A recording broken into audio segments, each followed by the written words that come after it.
Hey everyone, it's Ngozi. I'm going to talk to you guys today about my project that I'm working on. And what the title is called Increasing Huddle Maturity for a Personal Lines Underwriting Team. So a little bit of background here. I work at Nationwide Insurance as an underwriter. So Nationwide is a Fortune 100 company based in Columbus, Ohio. Approximately 5 years ago, the whole organization was introduced to lean and continuous improvement. The way that lean was founded is it was founded by this guy named Taichi Ono, and it all started with the Toyota Motor Company. Today, Toyota is known as a leading example of lean and continuous improvement. So in the department that I work in, lean was introduced about a year and a half ago. So it is still relatively new. One of the things that is in lean is called a huddle board. And this huddle board is going to kind of be the topic of my project. So a huddle board is pretty much, it has all the metrics that we use day to day. And so I'll discuss a little bit more about that coming up here. So this is what a huddle board looks like. If you can see here to the right side, it has all the associates' names along with their daily metrics. When you think of a huddle board, it's kind of similar to a dashboard on your car. So it's pretty much a visual management tool, and it provides real-time indicators that helps you manage your driving session. So that's what a dashboard is. Similar to a dashboard, the huddle board provides real-time indicators that help manage the business in real time. So that's going to be the topic of my conversation today is huddle boards. One of the things that teams do at a huddle is they just get together and, as I said, talk about some of their metrics. After the huddle is completed, we have what is called a process confirmation. So a process confirmation pretty much it's pretty much a process that shows it kind of wants you to, it's kind of hard to explain, but it's pretty much making sure that you're hitting all the right points in a huddle. So there's a specific format that there is.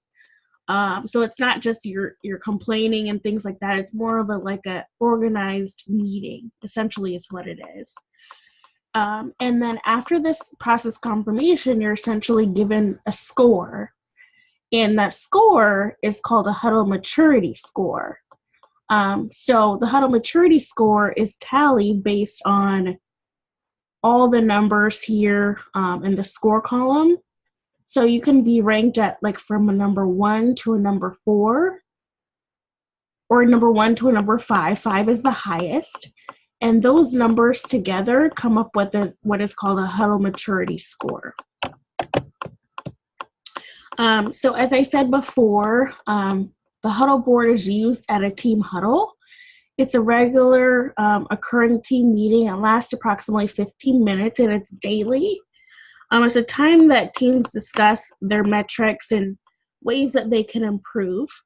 And so it's interesting because we get to kind of talk about some roadblocks or pain points that we have that are affecting us from doing our daily work.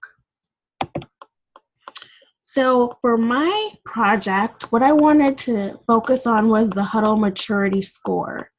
So the purpose of the huddle maturity is so that it can increase over time. So over time, we're supposed to get better at huddles and be more efficient and effective. The problem here is that my team's huddle maturity score has remained the same since the beginning of the year. So that is a huge pain point here for us, is that most of the teams, their scores have been increasing and ours has stayed the same for pretty much the entire year. The department huddle maturity score is at a 2.7 right now. So that's kind of what it is now. The current state, my team's huddle maturity score is a 2.4, which is below the department average. The most successful teams in the department have high maturity scores.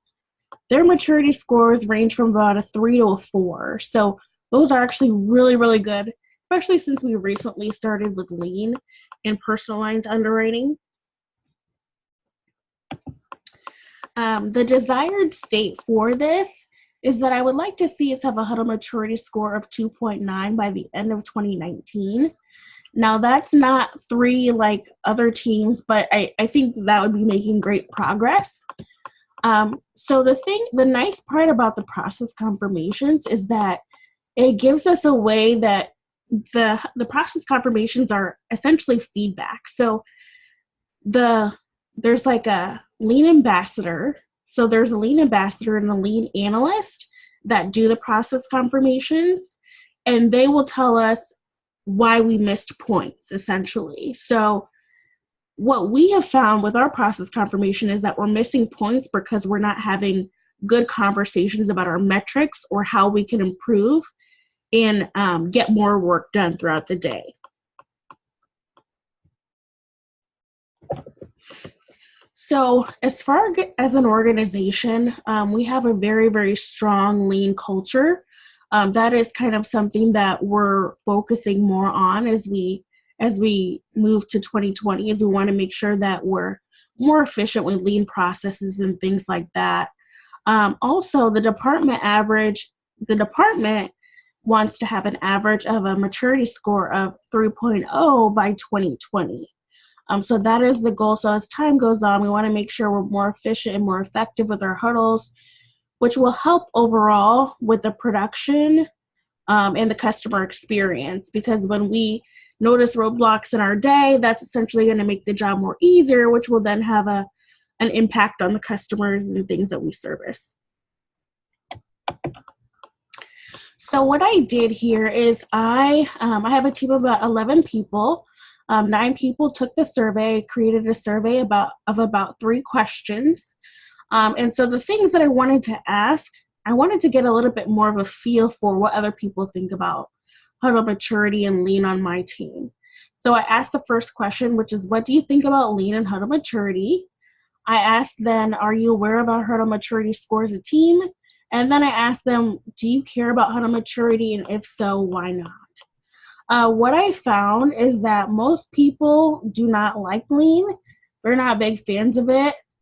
So essentially what most people said is that they don't care about lean. They feel like it's a waste of time. There's no seen benefits, no rewards. Also, a lot of the people on the team are not aware of our huddle maturity score. They don't know what it is. And then most people said that they do not care about lean. And again, the reason they said that they don't care is because there's no benefits. It's a waste of time. They'd rather focus on their daily work, things of that nature. So I thought it was interesting to kind of see that most people are not big fans of lean, especially since this is something that the department is really promoting. I will say that our huddle maturity score is right on the wall as we walk in. So the fact that they don't know what it is not very good at all. So based on that, I was able to get to my gap analysis. And so the gaps from the actual and desired state is, again, for not hitting the number we're supposed to hit, is there's no seen benefits to lean.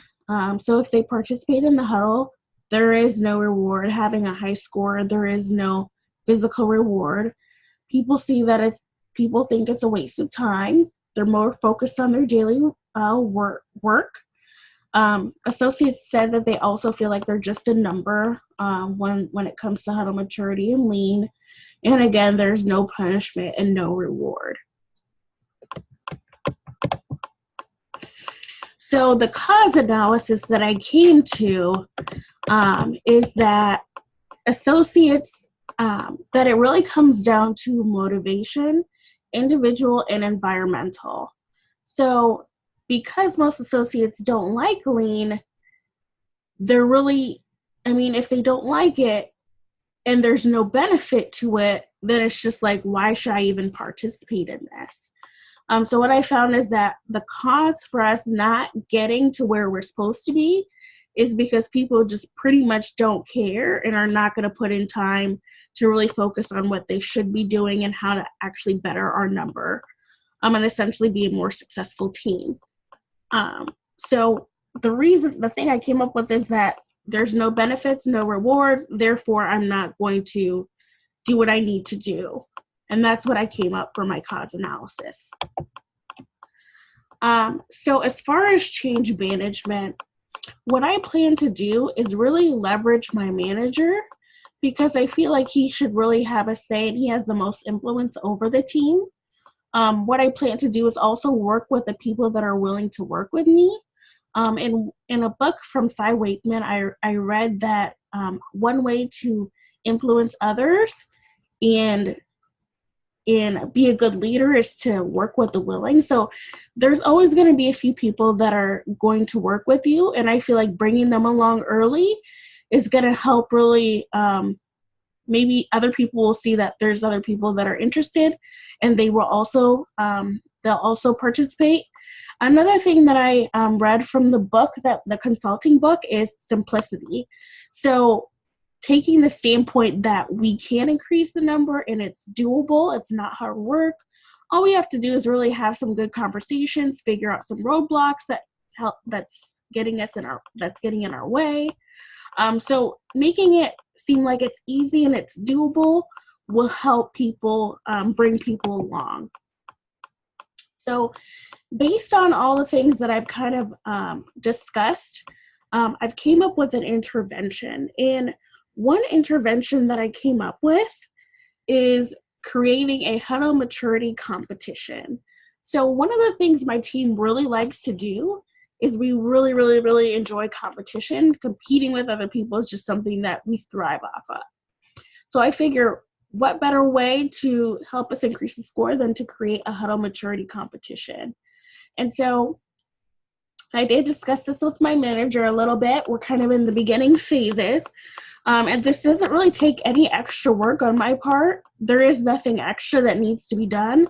All we do is do what we've been doing, but just knowing that we're in a competition with someone else, I think will help us really focus a lot more. So I plan to have a month-long huddle maturity competition. We'll have somebody do our process confirmations, and then at the end of the month, whoever has a higher number will win, and that person will get an award or some type of recognition or some type of prize. So that way there is a benefit to doing it, and then they also get that competition in there too. And then also the other team, their huddle maturity score can increase too, because whenever there's competition, usually you're going to try a lot harder. And so this brings me to my evaluation. Again, there is no specific extra stuff that we have to do. All we have to do is compare the scores based on the process confirmations, determine the winner, notify the team, and then the team receives the reward. So I think the best way to go about our stagnant huddle maturity score is getting competition. That's something that my teammates love to do. And then hopefully that will help us increase our score. I'll try it out for, I want to say, maybe the first 2 months or something and see how that works. I intend to start it in January, but making sure that there's communication about it so that everyone knows that we're doing this, and it's to increase our score, which will in turn help the team, help the average of the department, and ultimately help drive the company forward. So that is my project. If you have any questions, feel free to let me know. I hope you guys learned a lot. It is confusing and complicated information, and I tried to explain it the best that I could. But thank you guys so much for watching. I appreciate it. Bye.